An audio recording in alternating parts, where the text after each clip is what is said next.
Today on Sports Inclusive, longtime hockey analyst and writer for the Quebec Major Junior Hockey League, Will MacLaren.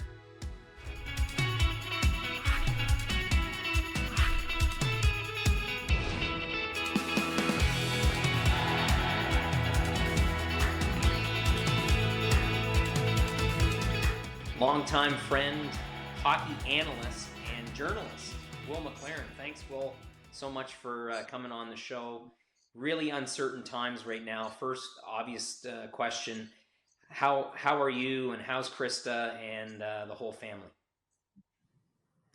Well, thanks for having me, Craig. It's a pleasure to finally get on.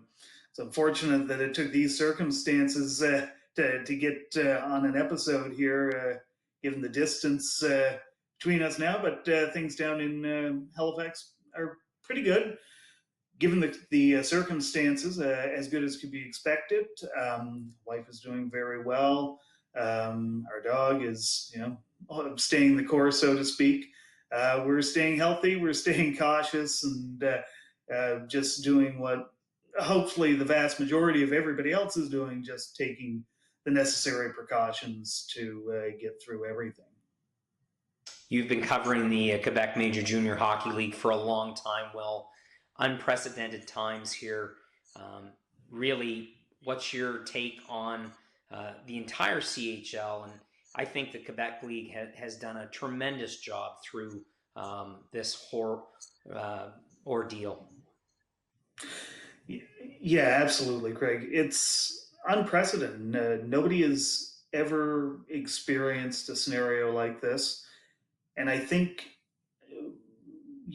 you'd have to wonder if this would have crossed anybody's mind. I don't think it certainly didn't cross mine.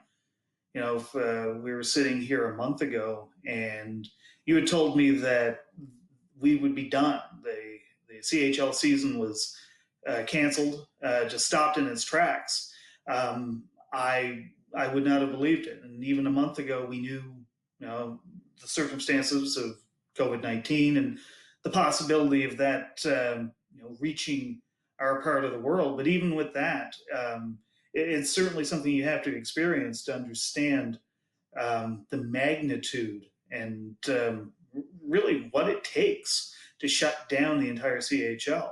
I was having a little back and forth with guys involved with the league on the events and communications side. And at one point, we were just saying along the lines of, "Wow, could you imagine if they actually cancel the playoffs and the Memorial Cup? You figure that's 102-year tradition. World wars haven't stopped it. Depressions haven't stopped it, and this did." In fact, cancel the tournament. It almost defies description. But back to your point, Craig, I'm in full agreement.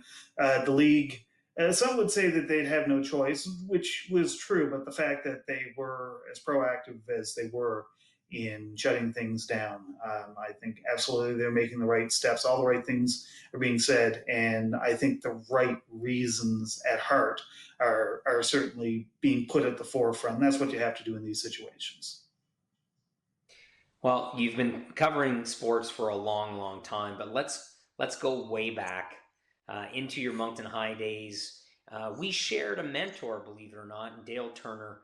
What impact did Dale have on your life from a journalistic standpoint? Well, it's very interesting. Dale was a co-op education teacher at Moncton High during my time frame there. I knew from early on that I had a keen interest in journalism, something I wanted to pursue, and I actually was trying to get placed at Moncton High in the co-op program at a newspaper, whether that was the Telegraph Journal, Times Transcript, whatever I could find. And Dale came back to me and said, "No, we don't have the opportunity at those locations. But what we could do is set you up with what was then known as Fundy Cable, which of course has morphed into Rogers TV, which of course you're watching right now.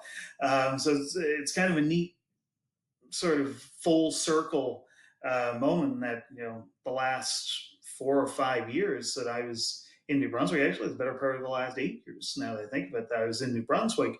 A lot of that time covering various hockey and other sports tied into Rogers TV, but Dale was the guy who sort of allowed that. I mean, obviously, he was teaching the course. I had to be placed somewhere, but Dale did his very best to put me in the best situation. And it was actually a pleasure to work with Dale briefly during the Fred Page Cup. Of course, we both covered back in 2009 when he was in Dieppe, and again on Around the Q a few years after that, which led to a couple of interesting moments. But no, Dale was a class act. He's still missed, and he played a big part in really what we are both doing here right now, Greg. Going back and looking at your early time behind the scenes and behind the camera at Funday Cable and Rogers, how did that help that transition in front of the camera, Will? You really gain a strong appreciation for anybody who's in front of the camera when you're one of the people that's working behind the scenes, and that goes the same way in reverse. Um, when I was placed through Fundy Cable, most of my time was spent with a classic, we'll say, sports show in New Brunswick, Sports Monday. Of course, Gare Maxwell, Al Power. Spent a lot of time in the control room. Actually, to the point where after my co-op program expired at Moncton High, I actually stuck around. I did another couple of years behind the scenes on Sports Monday, just seeing how everything was being produced, how a show was put together. And that was really my appreciation from the behind the scenes aspect. And I can still safely say I didn't appreciate the work people did in front of the camera as much until I got in front of the camera. And I probably didn't, but I probably never would have had the appreciation for the behind the scenes people without having that period with Fundy Cable back in the day. It was an eye opener. People who are watching this may think it's community television. How tough can it be? I've got news for you. It can be demanding. It has its challenges just like anything else, and it takes a lot of dedicated people to get a program like this or any other program, live sports especially, out on the air for people to enjoy. When did you know that you're going to be a sports writer, and when did you start having the courage to share your ideas on paper and then obviously publish them online? I knew probably from the time I was 16, I wanted to be involved somehow in journalism, sports media. I never envisioned myself in front of a camera or even in front of a microphone.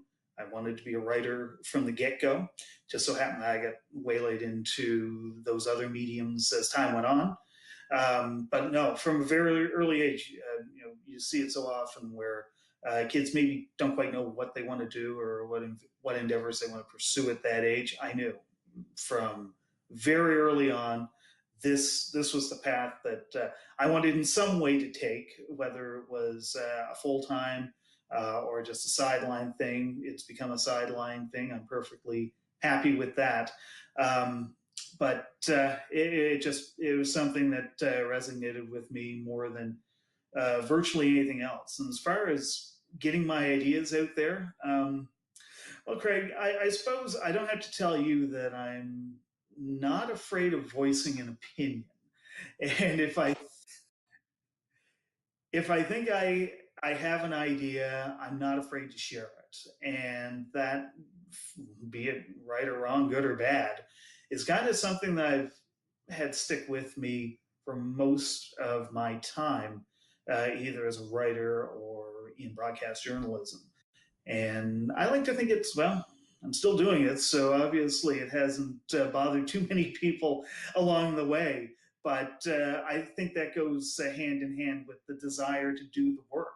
When you're that passionate about doing something, um, a lot of confidence immediately comes to the surface.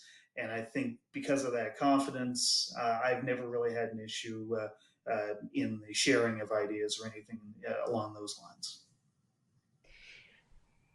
When was the first time you went in front of the camera, Will, and how nervous were you? Oh boy. How nervous. First of all, that would have been about 2009, 2008. It was for the Around the Q show. Of course, Peter Como, Dale Turner. It had just come to Moncton. It had been previously broadcast in Bathurst. And I reached out to Rogers TV. I was interested in doing something, and they suggested filing interviews. I had done work over the air before that with radio and webcasting for the Moncton Wildcats, which I never had an issue with. When there's just a microphone, it never fazed me. But you put that camera in front of people, and there's an even steeper learning curve. It was an interview. I'll never forget it. It was a kid who was briefly on the Wildcats named Matt Lahi. This, like I say, would have been about 10 or 11 years ago, something like that. Good friend of ours, of course, I think he's still with Rogers TV, Jeff Boudreau. We went to the Coliseum after practice, and we recorded maybe a 4-minute interview. And I thought it was going to go down as the worst thing. I thought it was going to be as bad as Boom Goes the Dynamite. It was that rough. But Jeff sort of reassured me that no, it didn't look as bad as you think it did. And I never did watch it. Still don't have a desire to be honest with you. But that was the first step. And you've got to take that first step somewhere. And as things gradually moved along, I did find it a lot more relaxing being in front of a camera. And I guess the only thing I can say to explain how it got easier and rather quickly at that is I guess I just picture that I'm talking to one person, and that's the person behind the camera when there is somebody behind the camera. So maybe that's the case, I can't say, but yeah, it was a learning curve to be sure.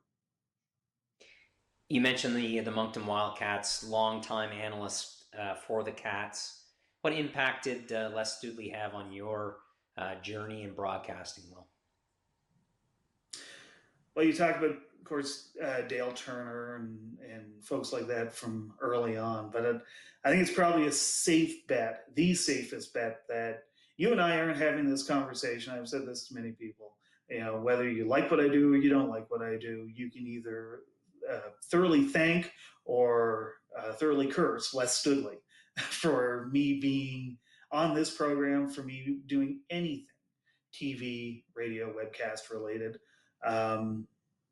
That was a complete, I wouldn't say fluke, but it was certainly something that you wouldn't run into every day. Les was an absolute gentleman. He is sorely missed.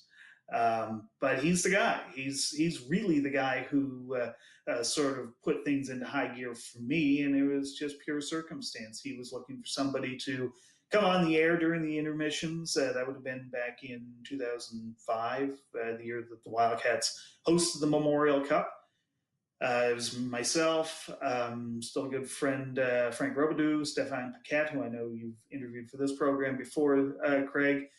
We just started this intermission show. It was completely organic and kind of came almost from nothing. It was Les's idea, but we were really figuring things out as we went along.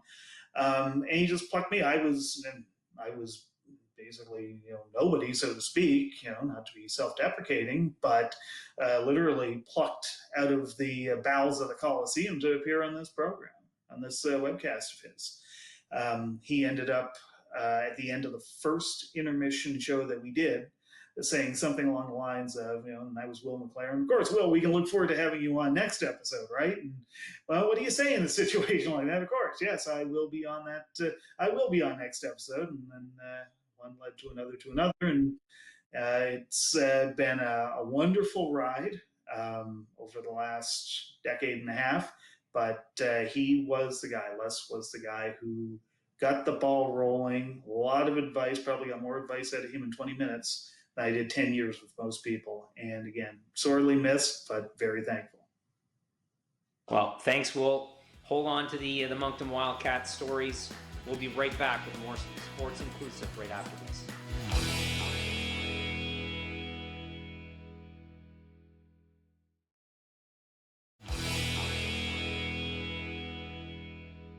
Welcome back to Sports Inclusive, joined here by Will MacLaren, longtime friend. Actually, stood up with me at my wedding, believe it or not, folks. A little behind the scenes information there.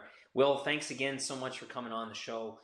Right before the break, we were talking about Les Studley and the impact that he had on your broadcasting and writing career. But let's take a look back at some fond memories of covering the Moncton Wildcats. Well, there were a number of them, and really it started right out of the gate, Craig. I came in during that Memorial Cup season, 2005, 2006.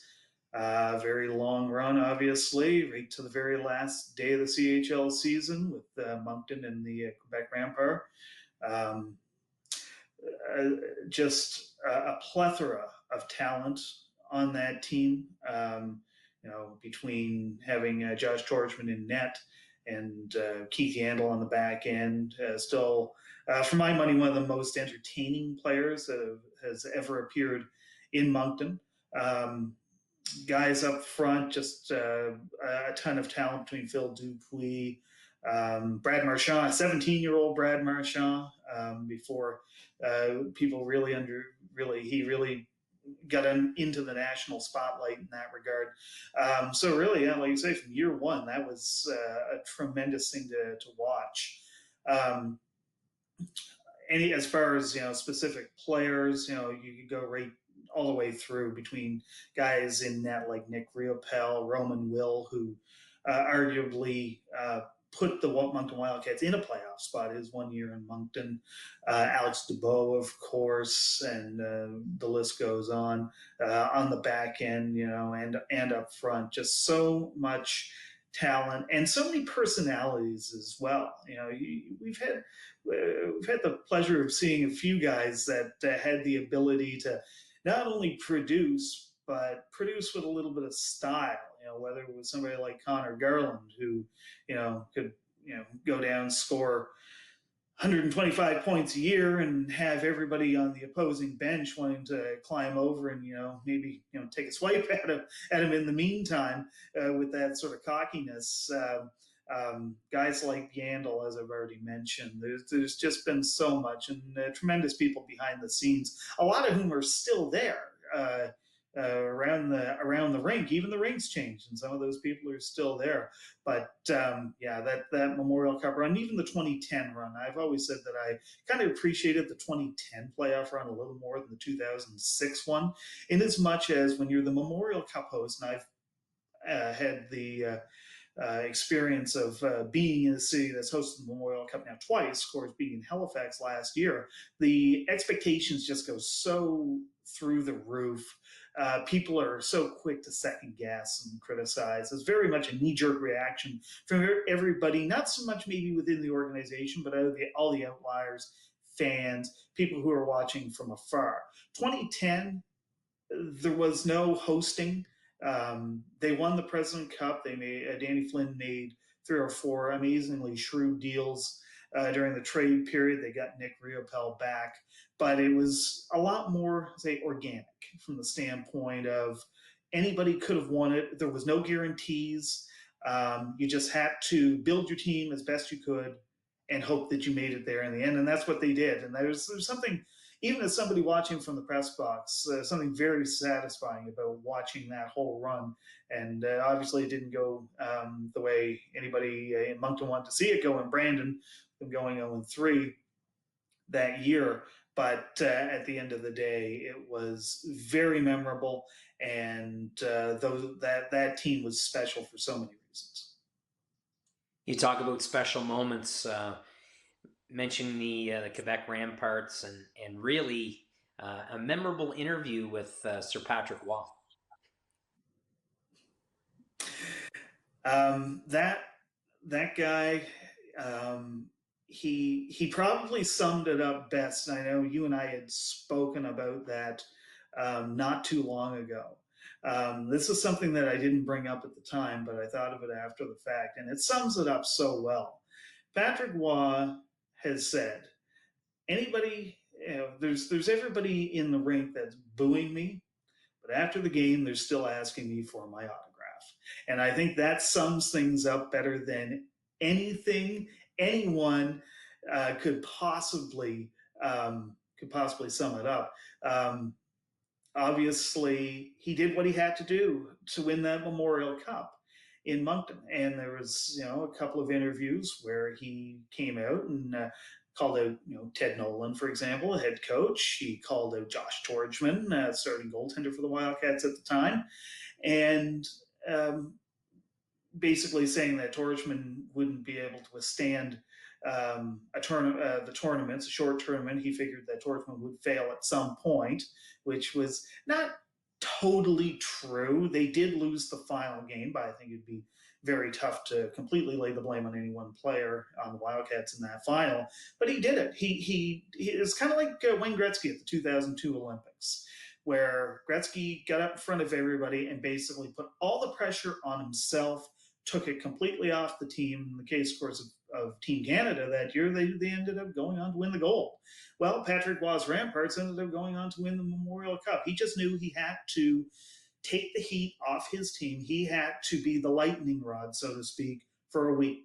And if he could withstand that, and certainly didn't hurt that he got the performance of a lifetime from Cedric Desjardins in that Memorial Cup final. So it just so happened that he was correct about one thing in terms of goaltending for sure. His goaltender did show up at exactly the right moment. But you know what? He did what he had to do. And a lot of people in Moncton still don't like it. And they are in every way entitled to feel that way. But you can't take away that he did what he felt he had to do to win that tournament. And if that meant going out to the media and being the bad guy, so what? He got his Memorial Cup ring, so did all his players. And a few Stanley Cup rings to go along with that. Will, did you ever think that the 16, let's go way back, the 16-year-old would be writing so much and having an impact on the Quebec Major Junior Hockey League that you're having right now, having written some amazing articles and amazing features over the years. Did you ever think that you'd have the impact that you're having now? I guess that never really comes to mind, Craig. I've always said it's kind of a labor of love. It's what I've sought out to do for the last 25 years, basically, at this point, or close to it. Um, I think if I was to look back, the thing that kind of strikes me the most is there's also, for myself, I feel like there's been kind of a reinvention every so often. Starting with the writing, I thought writing was going to be what I did, and that was it. I never, even working with Fundy Cable, I never pictured being in front of a camera, having a microphone in front of me, or anything like that. And then the opportunity with Les came up, and during that season in Moncton, which once that comfort zone was achieved, and I felt that it was a fairly quick achievement from my standpoint. Going on the radio or going on a webcast seemed very easy to do, and it was something that I enjoyed, and I never thought I would enjoy it, quite frankly. It was just a circumstance that led to that. That, of course, led to TV. So during those time periods when I was predominantly doing broadcast journalism, I really wasn't writing hardly anything at all. I briefly had a blog, and I'd been doing some work with the MHL as their communications director, but it was still predominantly broadcast journalism. Moved down to Halifax. Obviously, you've got to sort of reestablish yourself, and it just so happened that the easiest way for me to do that was to go back to writing.